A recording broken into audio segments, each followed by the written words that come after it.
Let's go through it very quickly. And this is the right order to get a mortgage. If you do it in any other order, you are putting yourself at risk of losing a home because you had an offer accepted, but you've taken too long. So the seller does not think you're serious. So, first thing, speak to a broker. The broker is going to do an agreement in principle for you, help you tidy things up, and potentially do an illustration for you that you can get a feel for how much the monthly repayments are. Get an agreement in principle, a solid agreement in principle that has been sanity checked, that someone has actually checked that you meet the criteria for the agreement in principle. Then go and look for a house within your budget. The agreement in principle will have a number on it. It will say we can lend up to 470,000.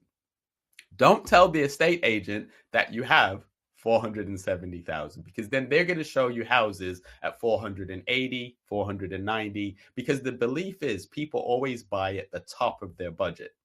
One of the challenges with mortgages is everybody's keeping a secret. So the seller's keeping a secret because you never really know the least amount that they'll take on that property because they want to get as much as possible. The estate agent works for the seller. So the estate agent's incentive is to get the deal done as quickly as possible and get as much money for their client as possible. You, as the buyer, if you have a £480,000 budget, 9 times out of 10, you're not going to tell the seller you have 480 because you want to get that same property for as little as possible. So there are competing priorities.